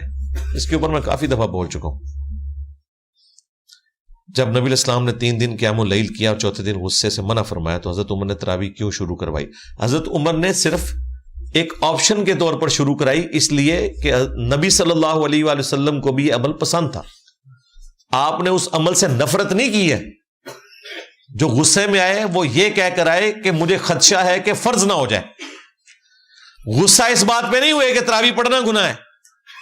Point to be noted. حضرت عمر نے اس لیے یہ ایک آپشن باقی رکھا کہ چونکہ نبی کی سنت ہے اور اب وہی نازل نہیں ہونی، فرض ہونے کا خطرہ کوئی نہیں ہے، لہٰذا اگر کوئی جماعت سے پڑھنا چاہتا ہے تو اس کے لیے بھی ایک آپشن اویلیبل ہو. یعنی اگر آپ مجھ سے پوچھیں نا تو مجھے کسی کے پیچھے قرآن سن کے زیادہ مزہ آتا ہے بنسبت اس کے کہ میں خود پڑھوں، کیونکہ اس میں میرا گلا بھی یوز ہوگا. اس کی بجائے میں تسلی سے کوئی قرآن پڑھ رہا ہے سنوں، تو یہ آپشن تو موجود ہونا چاہیے. اور بخاری میں 2010 نمبر حدیث میں آتا ہے حضرت عمر نے جب جماعت شروع کروائی ہے تو خود انہوں نے وہاں نہیں پڑھی ہے، گھر جا کے پڑھی ہے، اور کہا اس سے بہتر نماز وہ ہے جو مرد آخری پیر گھر میں پڑھتا ہے. اگر حضرت عمر نے یہ فرض کرائی ہوتی تو خود تو پڑھتے نا. یہ ایک آپشن تھا کہ جو سننا چاہتا ہے وہ یہاں پڑھ لے، جو خود پڑھ سکتا ہے وہ گھر میں پڑھے، اور خود فرمایا کہ گھر میں پڑھنا افضل ہے.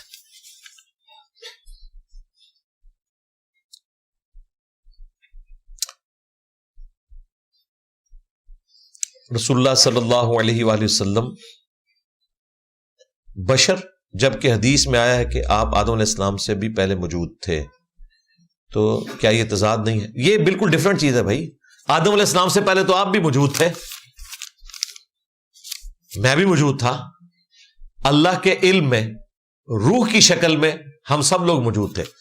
آدم علیہ السلام کو جسم دے کے زمین پر بھیجا گیا، اس اعتبار سے وہ انسانیت کے باپ ہے. اس سے پہلے حضرت آدم علیہ السلام بھی روح کی شکل میں موجود تھے اور باقی انبیاء بھی. لہذا حدیث میں ہے کہ میں اللہ کے حضور اس وقت بھی خاتم النبیین لکھا ہوا تھا جب آدم مٹی اور پانی کے درمیان تھے، نبی علیہ السلام نے اس سے یہ نہیں بتایا کہ میں آدم علیہ السلام سے پہلے پیدا ہوں، نہیں. آپ سے یہ پوچھا گیا تھا، جامعہ ترمذی میں حدیث ہے کہ آپ پہ نبوت کب واجب ہوئی، تو آپ نے کہا کہ اللہ کے علم میں تو میں اس وقت بھی نبی تھا. یعنی نبی پیدائشی طور پر نبی ہوتا ہے، پہلے انسان کی روح اللہ نے پیدا کی، اس کے بعد جسم پیدا کیے. تو روحیں جو تھیں، ابو جہل کی روح بھی تھی اور نبی علیہ السلام کی روح مبارک بھی تھی، لیکن جسمانی شکل میں جب آئے تو آدم علیہ السلام پہلے آئے. اسی لیے ہم نبی علیہ السلام کو اولاد ابراہیم نہیں کہتے کیا؟ نبی علیہ السلام نے اپنے جد امجد کا ذکر کرتے ہوئے حضرت ابراہیم کا نام نہیں لیا. اگر نبی علیہ السلام حضرت آدم سے بھی پہلے تھے تو حضرت ابراہیم تو رسول اللہ کی اولاد ہوتے ہیں نا. رسول اللہ خود اپنے آپ کو اولاد ابراہیمی سمجھتے ہیں. ہم درود ابراہیمی پڑھتے ہیں. نبی علیہ السلام نے ہمیں جو حج کی سنت تعلیم فرمائی ہے پلس قربانی، تو اسے سنت ابراہیمی کا ہے کہ میرے باپ کی سنت ہے. اور یہ باپ کا لفظ قرآن میں ہے، ملت ابیکم ابراہیم ہوا سماکم المسلمین. قرآن میں کہا گیا کہ رسول اللہ صلی اللہ علیہ وآلہ وسلم کے باپ ہیں حضرت ابراہیم. تو اگر نبی علیہ السلام آدم علیہ السلام سے بھی پہلے ہیں تو حضرت ابراہیم باپ کہاں سے ہوئے؟ وہ تو لکڑ پوتے ہونے چاہیے تھے. تو یہ روح اور جسم کا معاملہ ہے. تو روحیں پہلے سے موجود تھی، یہ مسئلہ کچھ اور تھا. نبی علیہ السلام نے بتایا میں اللہ کے حضور اس وقت بھی نبی تھا جب آدم علیہ السلام پیدا بھی نہیں ہوئے تھے، یعنی جسمانی شکل میں نہیں آئے تھے. تو روحیں جو تھی وہ ڈیسائیڈڈ تھا کہ یہ آدم کی روح ہے، یہ نوح کی روح ہے، یہ ابراہیم کی روح ہے، یہ عیسیٰ کی روح ہے، یہ موسیٰ علیہ السلام کی روح ہے، یہ محمد رسول اللہ کی روح ہے صلی اللہ علیہ وآلہ وسلم. عورت اور مرد کی نماز میں فرق واضح کریں. کوئی فرق نہیں ہے جی، ویڈیو دیکھ لیں، میں نے تفصیلی ویڈیو اس کی پر ریکارڈ کروائی ہے. صرف حجاب میں اور باقی معاملات میں فرق ہے، نماز کا طریقہ سیم ہے. کیا جنت میں بھی میاں بیوی اکٹھے ہوں گے؟ جی انشاءاللہ، اگر دونوں پہنچ گئے تو. جبکہ عورت کے 2 سے زائد نکاح ہوئے ہوں اور محبت پہلے مرد سے ہو. بس آپ کے لیے دعا کرتے ہیں ہم، آپ بھی دعا کریں، انشاءاللہ تعالیٰ کو معاملہ سیدھا ہو جائے گا. باقی عورت کی مرضی ہے. باپ ظالم اور جابر ہو اور بیٹی کی شادی نہ ہونے دے تب بھی باپ کو ولی ہونے کا حق ہے، کیا وہ اپنی والدہ اور بھائیوں کی مرضی سے نکاح کر سکتی ہے؟ کورٹ میرج کے بارے میں کیا خیال ہے؟ دیکھیں، اگر اس لیول تک کوئی ورس سچویشن پہنچ گئی ہے تو آپ اللہ کے حضور اگر اسے جسٹیفائی کر سکتے ہیں کہ واقعی ایسا معاملہ ہے تو ٹھیک ہے، آپ کر لیں. لیکن میں نے نہیں آپ کو فتویٰ دینا، آپ نے اپنے معاملات کو خود دیکھ کے چلنا ہے. وطن پرستی اگر شرک ہے تو جنہوں نے وطن کی خاطر جان دی، وطن کی خاطر تو آج تک کبھی کسی نے جان نہیں دی ہے، پتہ نہیں کون لوگ ہیں. اگر پاکستان کا کوئی فوجی شہید ہوتا ہے تو وہ زمین کے ٹکڑے کے لیے نہیں شہید ہوا، وہ آپ کی حفاظت کے لیے شہید ہوا ہے. یہ ساری جذباتی باتیں ہیں، یہ کہانیاں آپ کو شعر و شاعری میں سناتے رہتے ہیں. یہ بھئی مجھے بتاؤ کہ یہ آپ لوگوں کے اندر بیسک سینس بھی نہیں ہے کہ پاکستان کے زمین کے جو ٹکڑے کی حفاظت ہے وہ اس لیے ہے کہ یہ زمین بڑی اچھی ہے یا یہاں پہ رہنے والے لوگوں کی حفاظت کے لیے ہوتا ہے؟ بتائیں مجھے. پھر یہ کیوں کہتے ہیں یہ موٹیویشنل سپیکر کہ جی زمین کی خاطر کر رہے ہیں، یہ اللہ کی خاطر نہیں ہو رہا؟ کہانیاں بنائی ہوئی ہیں اور وہ ڈاکٹر اقبال کے شعر پڑھ پڑھ کے آپ کا لوگ گرماتے رہتے ہیں. ٹھیک ہے، خود ڈاکٹر اقبال صاحب خود اپنے 6 فٹ پہ اسلام نافذ نہیں کر سکے، داڑھی اینڈ تک نہیں وہ رکھ سکے. کہتے جی اندر سی، اچھا باقیاں نو باہر کٹنے دا حکم ہے، ڈاکٹر صاحب نو اندر رکھنے دا حکم سی. جب تک ہم اپنے شعراء کو، صوفیاء کو، تھنکرز کو مذہبی پیشوا بنا کے پیش کریں گے تو ہمارے دین کے ساتھ یہی کچھ ہوگا. دین ان لوگوں کے شعر و شاعری کا، اقوال کا نام نہیں ہے. دین نام ہے قرآن و سنت کے اندر لکھی ہوئی تعلیمات کا. ہاں، یہ ذہن میں رکھیے گا. یہ صرف شعر و شاعری کر سکتے ہیں، بس لوگوں کا لہو گرما سکتے ہیں، خود کچھ بھی نہیں کر سکتے. دیوبند ہر سال مرکز میں جاتے ہیں، کیا یہ ایک بدعت؟ کیا مطلب؟ رائے منڈ لکھو نا یار، اس طرح نہیں، یہ کوئی بدعت نہیں ہے. ہمیں اختلاف ہے ان کی تعلیمات سے، باقی یہ ایک اجتماعی معاملہ آپ کر سکتے ہیں، اس میں کوئی حرج نہیں ہے. اس طرح نہیں بدعت ہوتی. بدعت کی ڈیفینیشن ہے جس نے دین میں کوئی ایسی چیز داخل کی. دین کو سپورٹیو جو چیزیں ہیں وہ بدعت میں نہیں آتی. اب درس نظامی کا جو کورس ہے یہ نبی علیہ السلام نے کیا بنایا مجھے بتائیں؟ لیکن دین سیکھنے کے لیے ایک کورس ڈیوائز کیا گیا کہ آپ نے ان سٹیپ سے گزرنا ہے. یہ دنیاوی ایک طریقہ اڈاپٹ کیا گیا, لیکن جو سکھایا جا رہا ہے وہ دین ہونا چاہیے. حج کرنے جانا ہے, چاہے گدھے پہ بیٹھ کے جائیں یا ہوائی جہاز میں, کوئی فرق نہیں پڑتا. وہاں جو ایکٹیویٹیز پرفارم کرنی ہے وہ دین ہونی چاہیے. نماز آپ اے سی والی مسجد میں پڑھیں, قالین کے اوپر پڑھیں, یہ کوئی بدعت نہیں. نماز سنت کے مطابق پڑھنی ہے. تو اچھی بدعت اور بری بدعت, یہ میری آپ ویڈیو دیکھیں. بیسیکلی جس کو یہ اچھی بدعت کہہ رہے ہوتے ہیں وہ اچھی بدعت نہیں, اچھا طریقہ ہے. جیسے بخاری مسلم حضرت ابوبکر عمر عثمان علی نے تو نہیں لکھی نا, لیکن امام بخاری امام مسلم نے انہی کا علم ایک جگہ جمع کیا ہے. یہ پہلے لوگوں کو خیال کیوں نہیں آیا؟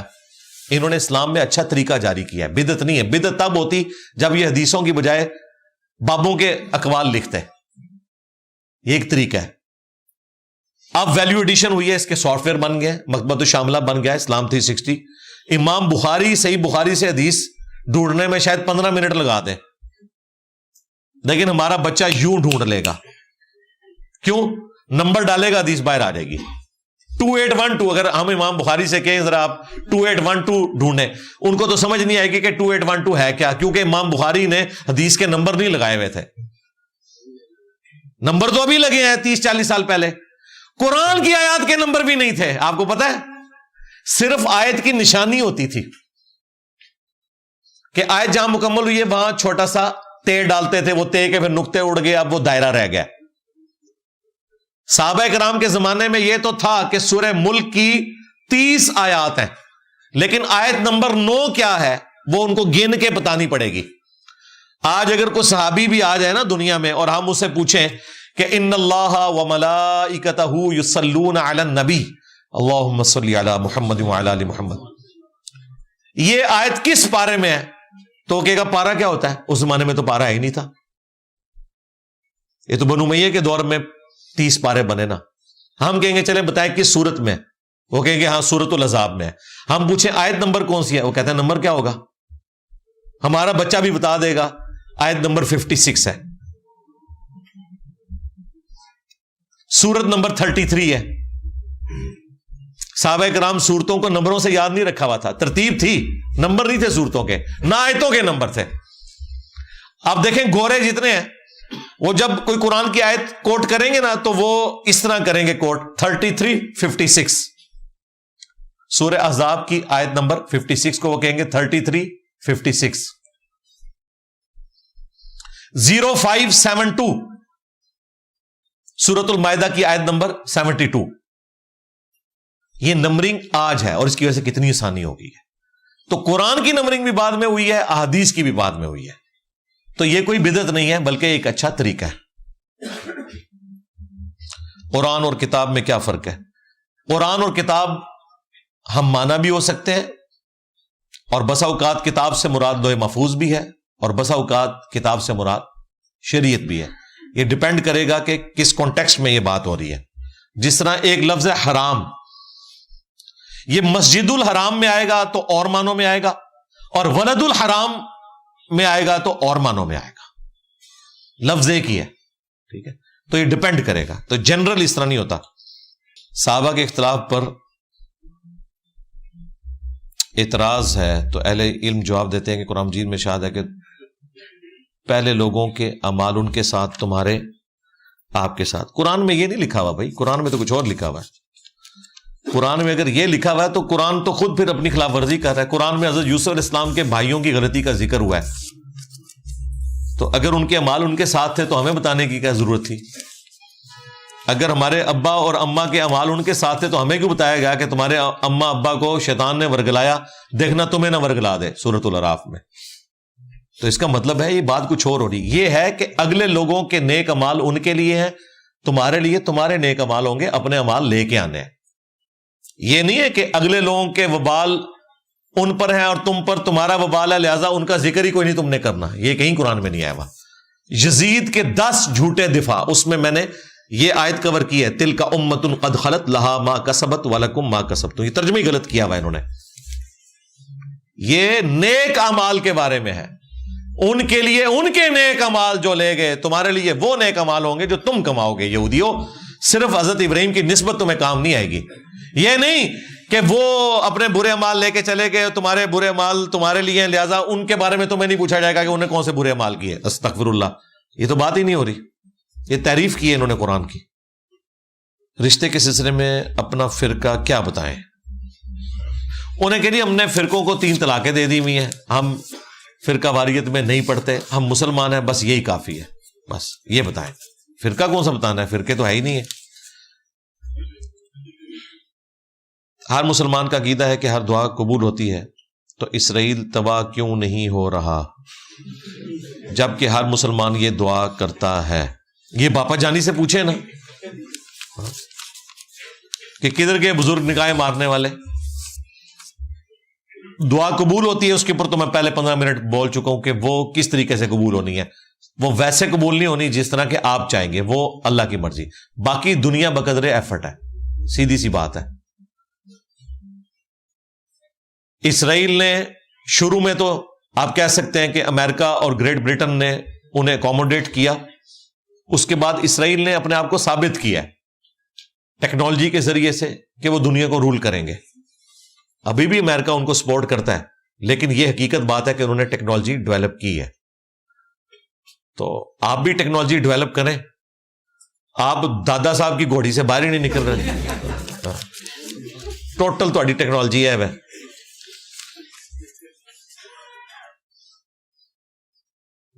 کیا بد اخلاق اور ظالم استاد کا بھی احترام ہوگا؟ جی احترام تو آپ نے کرنا ہے. کیا کرنا ہے؟ اسے مارنا ہے؟ مار تو نہیں سکتے, بس گیون سرکمسٹانسز میں جتنا احترام کر سکتے ہیں وہ کریں.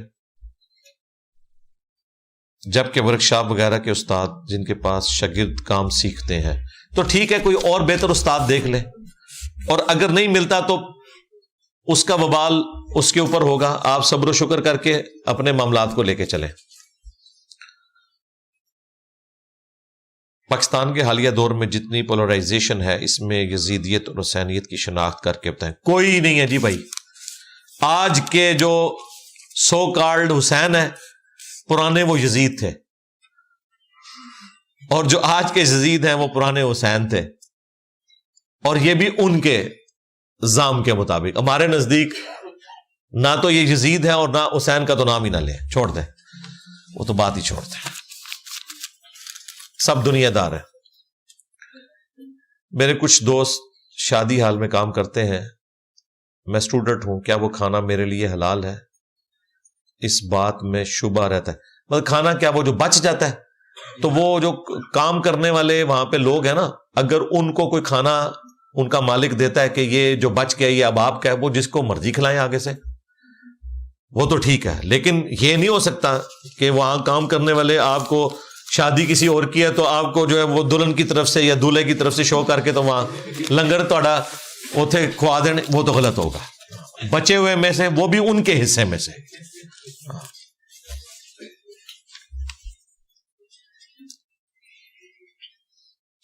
ناسبیوں کے بقول علی کے خلاف معاویہ کا احتجاج بغاوت تھا, تو یزید کے خلاف حسین کا نکل. یہ پرانے سوال ہو چکے ہیں. یزید کی تو خلافت قائم ہی نہیں ہوئی. بغاوت تو وہاں ہوتی ہے جہاں پہ خلافت قائم ہوئی ہو. یزید کی تو خلافت قائم ہی نہیں ہوئی نا.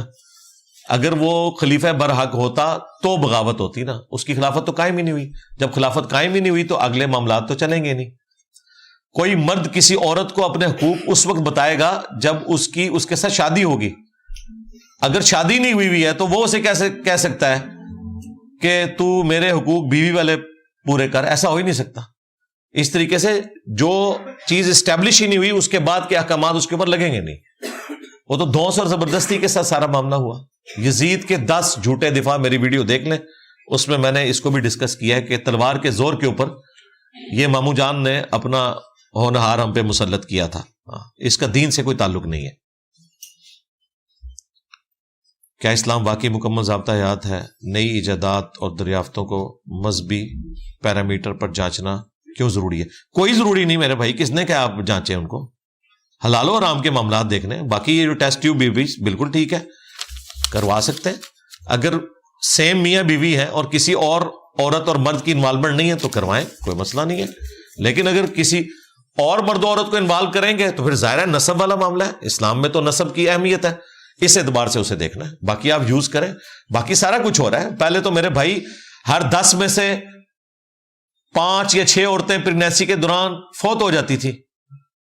یہ تو آج سائنس کی برکت ہے کہ آپریشنز ہو جاتے ہیں, عورتوں کی جان بچا لی جاتی ہے. بچے بھی پہلے 10 20 پیدا ہوتے تھے تو 2-4 بچتے تھے, ان میں سے مر جاتے تھے بچپن میں. بیماریوں کا علاج دریافت نہیں ہوا تھا. تو یہ سائنس نے اتنی ترقی کروائی ہے جس کی وجہ سے ایوریج عمر آپ کی بڑھ گئی ہے. پہلے تو اتنی عمریں نہیں ہوتی تھی. یہ جو آپ کو پرانے بابے کو ملتے ہیں نا کہ ہوتا, وہ کوئی ہزاروں میں ایک کوئی اوپر چلا جاتا تھا. ادروائز صحابہ کرام میں بھی آپ دیکھ لیں, گنتی کے لوگ ہیں جن کی عمریں 60 70 80 سال تک گئی ہیں, باقی تو چھوٹی عمر میں فوت ہوئے ہیں. ایوریج لائف تھوڑی تھی پہلے لوگوں کی. موہنجودڑو اور ہڑپا کے جو ابھی ملے ہیں نا ان کو وہ کھنڈرات میں ڈھانچے, تو پتا چلا کہ ایوریج عمر یہاں 45 سال ہوا کرتی تھی. 45 سال میں وہ دادے بھی بن جاتے تھے. 13-14 سال کی عمر میں شادی ہوگی. آپ کی طرح تو نہیں کہ 30 سال تک بیٹھے رہتے تھے, وہ چھوٹی عمر میں شادی ہوتی تھی. آسٹریلیا میں آج سے 150 سال پہلے ایوریج عمر تھی 34 سال. آج ایوریج عمر آسٹریلیا میں 84 سال ہے. جی ہاں, کیونکہ وہاں پہ غوث پاک چلے گئے تھے, انہوں نے بیماریوں کا علاج دریافت کیا. ہنسدے کیوں بے؟ بغداد شریف والوں نے ویکسین بنائی, اجمیر شریف والوں نے جو ہے وہ حفاظتی ٹیکے بنا لیے, اس کی وجہ سے آہستہ آہستہ لوگوں کی عمر بڑھ گئی. ورلڈ وار 1 اور 2 کے فوجی بھی زندہ ہیں ابھی تک, دیکھ لیں. اس طرح بیماریوں کے اوپر قابو پایا ہوا ہے. تو یہ سائنس نے ترقی کرائی ہے, تو یہ اللہ کی نعمت ہے, اس سے فائدہ اٹھائیں. ویسے اٹھا رہے ہیں ہر چیز سے ہم فائدہ, جو مرضی کر لیں. آپ موبائل سے سارے فائدہ اٹھا رہے ہیں, واٹس ایپ سے سارے فائدہ اٹھا رہے ہیں, ٹرانسپورٹیشن سے فائدہ اٹھا رہے ہیں. ایک ڈیزل انجن جو ہے دیوبند نے تو نہیں بنایا, ویسے اس میں دیوبند والا ڈی آتا ہے شروع میں, لیکن یہ حضرت ڈیزل نے بنایا تھا. جی ہاں, یہ نام ہے بندے کا ڈیزل. یہ حضرت ڈیزل تھے جنہوں نے بنایا. رحمت اللہ علیہ نہیں, میں کیا میں فتویٰ نہ لائی ہوں, حضرت تے میں کہہ سکنا نا, حضرت ڈیزل نے یہ بنایا تھا, ان کے نام کے اوپر ہے. حضرت سٹیفن نے سٹیم انجن بنایا تھا, جو وہ ہمارے پیر میر شاہ صاحب نے روک لیا تھا نا انجن پٹری تے چھالا ماردا سی, حضرت سٹیفن نے بنایا سی. حضرت پیر میرے لیے صرف روکیا سی, بڑھا نہیں سکے ہو. چھوڑو. ہمیں میدے کی روٹی ملی ہے خالص گندم کی, کیوں نہیں دیتے آپ لوگ؟ یہ روٹی نہیں ہوتی بھائی, یہ نان ہے, اور نان میدے کا ہی ہوتا ہے. ہمارے پنجاب میں تو اب آلموسٹ گندم والا نان تو ختم ہی ہو چکا ہوا ہے. پشاور میں موجود ہے, یہاں پہ تو یہی ہے, تو اس لیے دیتے ہیں. روٹی اس وقت تو صبح کے وقت آپ کو ٹیسٹ بھی نہیں کرے گی. وہ 7 بجے اگر ہم نے نان منگوائے ہیں نا, ویسے تو آج جو نان تھے میں تو ان سے سیٹسفائی نہیں ہوں. میں نے تو عثمان بھائی کو پروٹیسٹ کیا کہ یہ نان میرے نزدیک تو اتنے اچھے نہیں ہیں, کیونکہ آج جو نان تھے, مطلب آپ کو تو نہیں فیل ہوا ہوگا, میں ذرا چوزی ہوں اس لیے کر رہا ہوں, ویسے تو عام بندوں کے لحاظ سے ٹھیک ہے. میدا گوندنے کے بعد تھوڑی دیر کے لیے اس کو چھوڑنا ہوتا ہے. اگر آپ تازہ نان بنا لینا, وہ تھوڑے سے ہارڈ ہو جاتے ہیں. تو میں نے ان کو کہا وہ دکان بدلیں, ایک اور دکان کا میں نے ان کو بتایا, اس سے آپ نان لے کے آئیں, تو وہ شام تک بھی یہاں پڑے رہے تو وہ نرم ہی رہیں گے, لیکن روٹی نرم نہیں رہتی. ہاں, گندم کے اگر نان لگیں, یعنی روٹی کے لیے جو آٹا گوندا جاتا ہے اسے خمیر کیا جائے, جس طرح کے میدے کو خمیر کیا جاتا ہے, اس کا نان بنایا جائے, تو یہ ایک مشکل عمل ہے. لیکن وہ اگر ہم یہاں لے بھی آئیں گے آپ کو پسند ہی نہیں آنا. آپ نے کہنا یہ کون سا جناب پیلا سا نان ہے, نان تو وائٹ ہوتا ہے, اور عام لوگ تو اسے پسند ہی نہیں کریں گے. جن زیت ہے وہ استعمال ہی نہیں کر سکتی.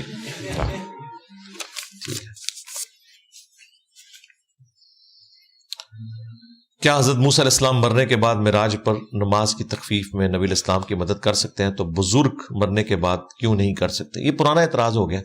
حضرت موسیٰ علیہ السلام کی تو ملاقات شب معراج ہوئی, نبی علیہ السلام سے فزیکلی سامنے آ گئے, ٹھیک ہے.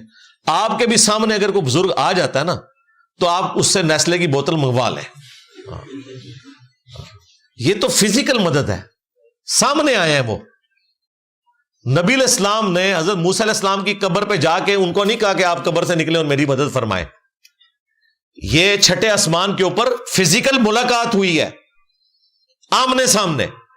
اس طرح کی جو بھی آپ کے ساتھ ملاقات کوئی کافر بھی کرے آپ اس سے بھی مدد لے سکتے ہیں. نبی علیہ السلام نے کیا یہودیوں سے اناج نہیں لیا؟ بخاری مسلم میں آتا ہے کہ آپ کی زیرہ گروی رکھی ہوئی تھی اناج کے عوض. کافر سے بھی مدد لے سکتے ہیں. لیکن ایک بندہ قبر کے اندر ہے اور وہ اس سے باہر بھی نہیں نکل سکتا، وہ مثال اور یہ مثال بالکل غلط ہے. اس طرح نہ کریں. اسی لیے گورے آپ کا مذاق اڑاتے ہیں اور آپ کی وجہ سے پھر دین کا بھی مذاق اڑتا ہے. میری وجہ سے نہیں اڑ رہا، یہ ان لوگوں کی وجہ سے اڑ رہا ہے جو اس طرح کی مثالیں لکھ کے اپنے مسئلے ثابت کرنے کی کوشش کرتے ہیں. آپ انجینئرنگ کے سائنسی اصولوں کو مذہبی، کیا لکھا ہے مذہبی، یہ کیا لکھا ہے جی؟ پڑھو جی منتری. مذہبی متنوں کے مابین کیسے نفوذ کرتے ہیں، خاص طور پر جب وہ ایک دوسرے کے ساتھ ٹکرا رہے ہیں. وہی سائنس والا کیا چیز؟ سائنس کیسے ثابت کرتے ہیں مذہب سے ٹکرا رہی ہے؟ مذہب سے کوئی نہیں ٹکرا رہی. مذہب سے کیسے ٹکرا رہی؟ سائنس اور مذہب تو آپس میں ٹکرا ہی نہیں سکتے، یہ دو الگ سے ٹاپک ہے. مذہب کی ڈومین بالکل الگ ہے، سائنس کی بالکل الگ ہے. یہ آپس میں کیسے ٹکرا سکتے ہیں؟ سائنس کی بیسک ڈیفینیشن ہے فزیکل ورلڈ سے تعلق رکھنے والی چیز. مذہب کے جو متعلقہ معاملات ہیں، جو معجزات سے متعلق ہیں، فرشتوں کے وجود سے متعلق ہے، یہ فزیکل چیز ہی نہیں ہے، اس کی ڈومین ہی الگ ہے. جب ڈومین الگ ہے تو ٹکرائیں گے کیسے؟ ٹکرائیں گے تب جب دونوں کی ڈومین ایک ہوگی. ہمارا کب یہ دعویٰ ہے کہ یہ جو معجزہ ہوا ہے یہ عقلاً ہو سکتا ہے؟ ہم کہتے ہیں کہ یہ عقل کے خلاف ہے، لیکن عقل کے خلاف کو ایگزیکیوٹ کرنا، قانون قدرت کو توڑنا، یہ اللہ کی قدرت ہے. اسی وجہ سے ہم اسے معجزہ اور آیتن کہتے ہیں. یہ ڈرامہ بازی تو کر رہے ہیں آپ کے بڑے جو سائنس کے ذریعے واقعہ معراج ثابت کرتے ہیں. ہم تو فراڈ سمجھتے ہیں سائنس کے ذریعے واقعہ معراج کو ثابت کرنا. سائنس کے ذریعے واقعہ معراج نہیں ثابت ہوتا. واقعہ معراج اگر سائنس سے ثابت ہوگا تو واقعہ معراج معجزہ ہی نہیں ہے. معجزے کا مطلب ہے عقل کو عاجز کر دینے والی چیز. پھر تو آپ اگلا سوال مجھ سے کہیں گے کہ نبی علیہ السلام نے وہ خلائی سوٹ کیوں نہیں پہنا تھا؟ بھئی یہ معجزہ تھا، اور معجزے کے لیے فزیکل فینامنا آف نیچر کو توڑنا شرط ہوتا ہے. سائنس معجزہ نہیں دکھا سکتی. سائنس فزیکل ورلڈ سے تعلق رکھتی ہے. سائنس کی روح سے لکڑی سانپ نہیں بن سکتا. ہاں لکڑی کی آپ پیوند کاری کر لیں، کچھ اور کریں، گرافٹنگ کر کے کوئی اور اس میں سے اچھا فروٹ حاصل کر لیں، یہ ہو جائے گا، لیکن وہ پلانٹ کنگڈم ہی رہے گی، اینیمل کنگڈم نہیں بنے گی. لیکن موسیٰ علیہ السلام نے پلانٹ کنگڈم کو اینیمل کنگڈم بنایا اللہ کے عزت سے، اور پھر جب اس کو ہاتھ لگایا دوبارہ سے پلانٹ کنگڈم بن گئی. تو یہ معجزہ ہے، یہ سائنٹیفکلی ثابت ہی نہیں ہوگا. ہمارا تو دعویٰ ہے کہ سائنس نہیں کر سکتی، اور نہ سائنس کے ذریعے معجزات ثابت ہوتے ہیں. جو معجزہ سائنس کے ذریعے ثابت ہو وہ معجزہ ہی نہیں رہے گا. یہ ذہن میں رکھیے گا. یہ ہمارا عقیدہ ہے کہ سائنٹیفکلی انگلیوں سے پانی کے چشمے نہیں جاری ہو سکتے. اگر یہ کام ہو سکتا ہو تو پھر رسول اللہ میں اور ایک سائنٹسٹ میں کیا فرق رہ جائے گا صلی اللہ علیہ وآلہ وسلم. تو میں نے تو میرے بھائی 8 سال پہلے 4 ویڈیوز 1.5 گھنٹے کی اکٹھی ریکارڈ کروائی تھی معجزات کے اوپر. مسئلہ 131 ABCD، معجزات، کرامات، استدراج، ایلوژن. اور یہ پچھلے دنوں وہ جو شف سرکار کے ساتھ جو چل رہا تھا نا معاملہ اقرار الحسن کا، تو اس کے اوپر بھی میری ایک ویڈیو آئی تھی، اس میں نے یہ ساری چیزیں بریف کی ہوئی ہیں. لہذا یہ تو تماشا وہ لوگ لگاتے ہیں جن کے پاس دین کا علم نہیں ہے اور خام خواہ بیٹھ کے تو اپنی علمیت جھاڑ رہے ہوتے ہیں اور سائنس اور مذہب کو اس طریقے سے پریزنٹ کرتے ہیں. سائنس کی ڈومین بالکل الگ ہے، مذہب کی ڈومین بالکل الگ ہے. سائنس فزیکل ورلڈ سے تعلق رکھتی ہے، مذہب اخلاقیات سے تعلق رکھتا ہے. اور اخلاقی قوانین سائنس کے ذریعے نہیں بنیں گے، وہ انبیاء کی وحی کے ذریعے بتائے جائیں گے. ورنہ سائنس کے ذریعے اگر کوئی اس طرح کا اخلاقی قانون بننا ہو تو پھر تو گورے آپ کو کہیں گے کہ ایک دفعہ مرد پریگنٹ ہو اور ایک دفعہ عورت پریگنٹ ہو، لیکن ایسا نہیں ہوگا. اللہ تعالیٰ نے انسان کو اس کی لمیٹیشنز کے اندر باؤنڈ کیا ہوا ہے، وہ اس سے باہر نہیں نکل سکتا. ٹھیک ہے، تو مذہب اور سائنس کا کوئی ٹکراؤ نہیں، اور ٹکراؤ اسی صورت میں آتا ہے جب کوئی اس کو گھسیٹنے کی کوشش کرتا ہے. دونوں کی ڈومین الگ ہے. لے جی، آپ کا ایک پورا تھدا میں نے اللہ کے فضل سے مکمل کر دیا ہے.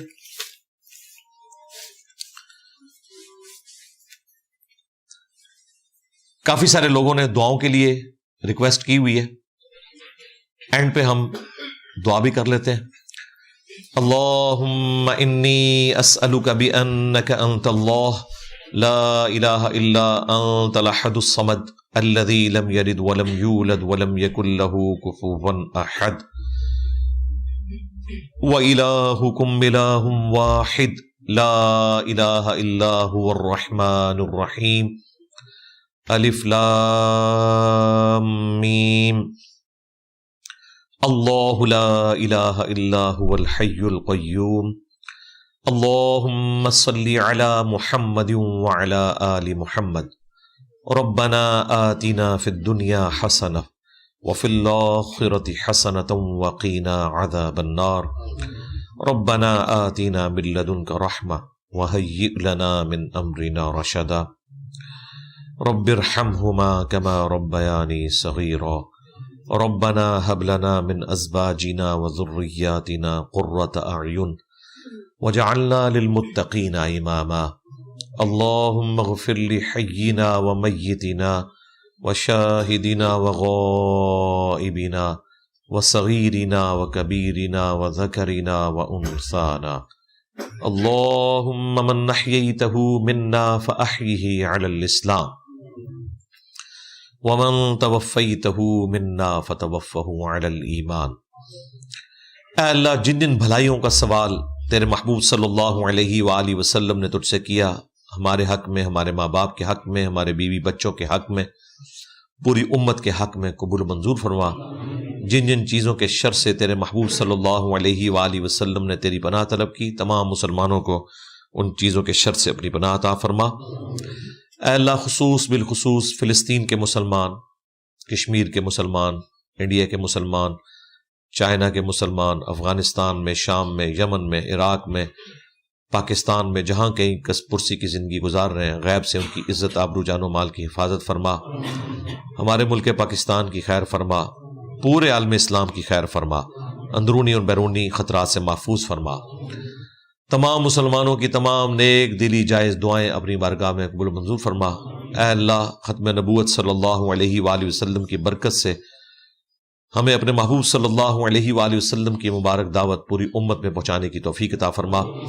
سبحان ربک رب العزت عما یصفون وسلام علی المرسلین والحمد للہ رب العالمین وصلی اللہ علی النبی الکریم وعلى آلہ واصحابہ اجمعین الی یوم الدین. آمین.